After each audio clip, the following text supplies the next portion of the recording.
Oh, Wax Trax definitely promoted the whole extension of industrial music. There's no question.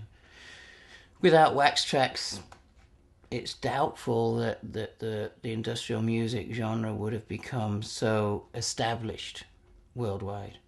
There would have been pockets of it. Skinny Puppy would still have been successful in their own way, and other people here and there like Einstürzende Naubatten and so on. But the depth of the genre at this stage, the number of people and labels and clubs, probably would never have occurred without Wax Trax.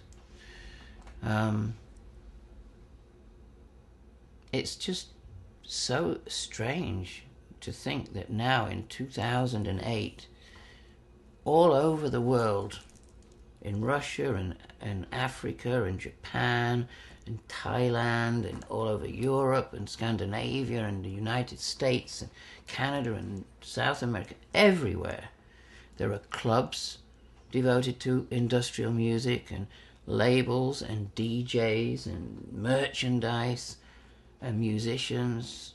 It's incredible, and it's really hard to make sense of all of that, leading back through all these different tributaries and rivers and events to this little squat in Hackney where these two mischievous people, Monty and Jen, were just trying to amuse themselves and come up with something that would create a bit of a stir. It's just hard to take it in. It really is.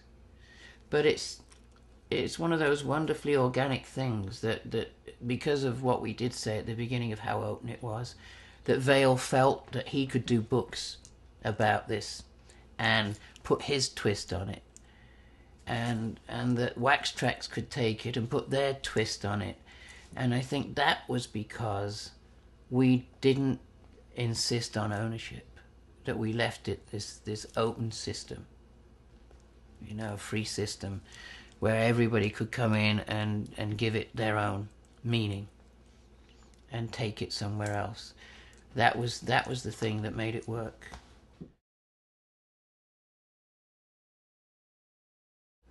Well, even during the lifespan of original Throbbing Gristle, from 75 to 81, the technology changed, and as it did, we tried to keep on the cusp. So, for example, when the first Apple computer came out, Sleazy got one, and then again, he somehow got inside it and made it able to do very, very basic samples.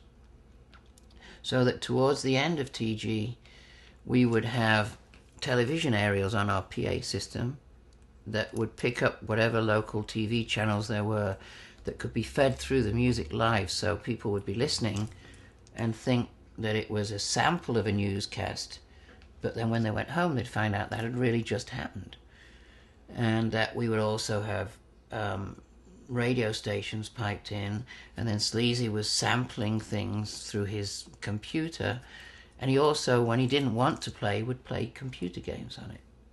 So we used all of those. We used a lot of Roland equipment. As Roland started making more and more equipment, we had a little deal with them, so we would get things as soon as they came out. And at one point we also, when harmonizers were invented, we got one each.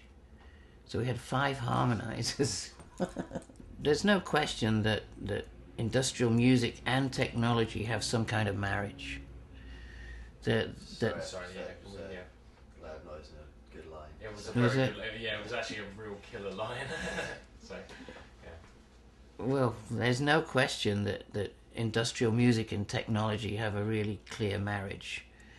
That one of the healthiest parts of the whole thing is that the technology keeps on changing, and there is now a tradition of absorbing and mutating technology as it appears. So there's this really clear interaction that keeps it alive and modern and progressing. It's a think tank in a way that no other genre is.